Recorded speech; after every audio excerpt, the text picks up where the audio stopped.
Assalamualaikum warahmatullahi wabarakatuh. Santri dan santriwati kelas 10 IPS. Hari ini kita akan melanjutkan materi pembelajaran kita yang telah kita bahas sebelumnya di pertemuan pertama kemarin. Hari ini kita akan membahas tentang objek kajian sosiologi, berdasarkan kesimpulan dari pendapat beberapa ahli yang sudah kita pelajari di minggu kemarin, maka dapat kita simpulkan sebagian besar pengertian sosiologi yang diuraikan oleh ahli sosiologi yang telah kita bahas sebelumnya mengatakan bahwa sosiologi itu adalah sebuah ilmu. Kenapa?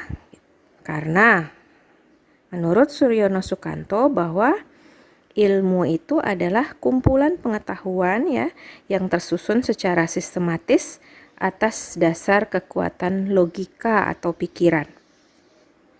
Sosiologi dapat disebut sebagai ilmu karena telah memenuhi syarat-syarat sebagai ilmu pengetahuan. Apa saja syaratnya? Itu dapat kalian lihat di slide ke-6. Jadi sosiologi itu dia bersifat empiris. Apa itu empiris? Artinya ilmu tersebut didasarkan pada observasi terhadap kenyataan dan akal sehat serta hasilnya tidak bersifat spekulatif. Jadi apa yang dipelajari atau yang diteliti oleh ilmu sosiologi itu sifatnya empiris atau berdasarkan kenyataan yang ada setelah dilakukan observasi. Yang kedua, sosiologi itu bersifat teoritis. Artinya apa?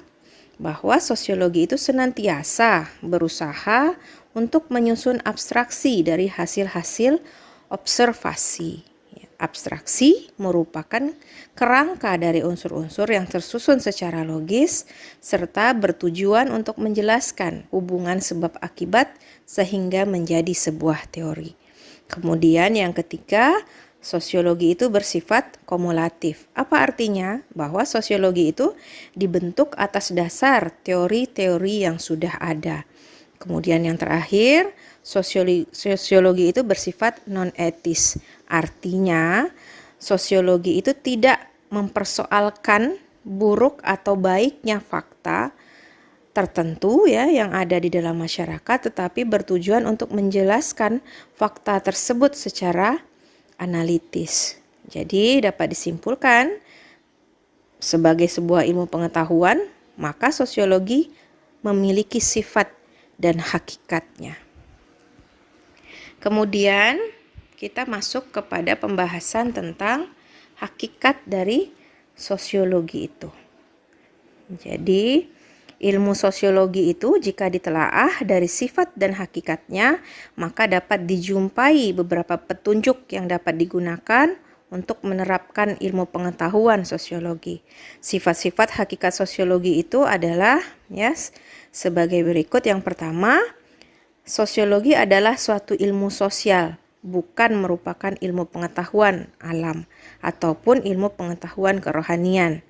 Kemudian yang kedua, sosiologi bukan merupakan ilmu yang normatif, tetapi merupakan ilmu yang kategoris.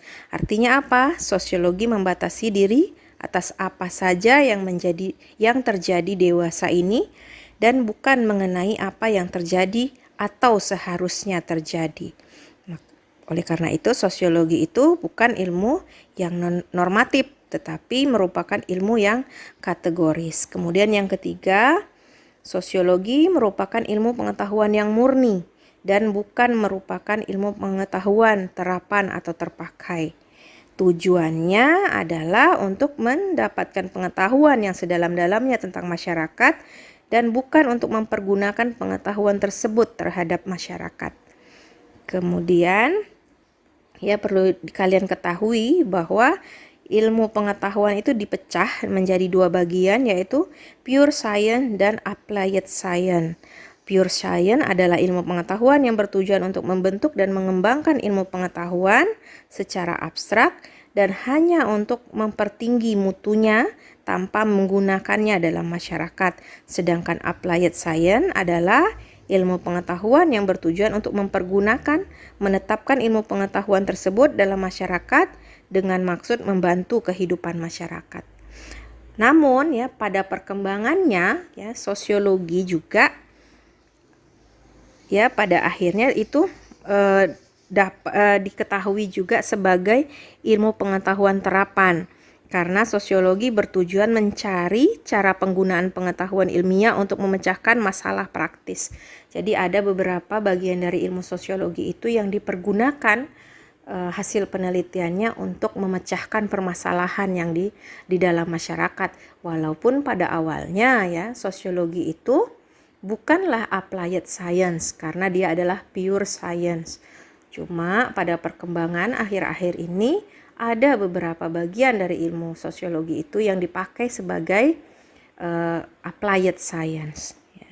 Kemudian yang ketiga, sosiologi merupakan ilmu pengetahuan yang abstrak dan bukan merupakan ilmu pengetahuan yang konkret. Artinya apa? Bahwa yang diperhatikan oleh ilmu sosiologi itu adalah bentuk dan pola-pola peristiwa dalam masyarakat, tetapi bukan wujudnya yang konkret.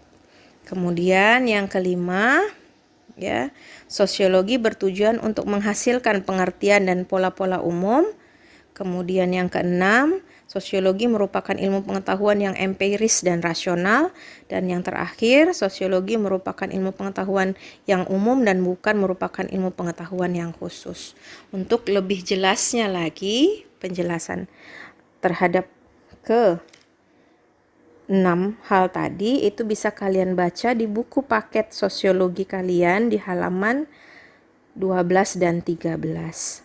Untuk tugas di minggu ini ya, pada halaman 10 ada tugas diskusi, itu ada 2 soal, itu kalian kerjakan pada buku latihan sosiologi kalian yang akan kalian kumpulkan setelah pembahasan bab 1 berakhir.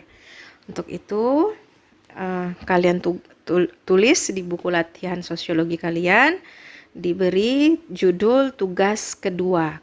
Karena kemarin Umi telah memberikan satu tugas yaitu untuk mencari pengertian dari masyarakat. Itu adalah tugas pertama kalian.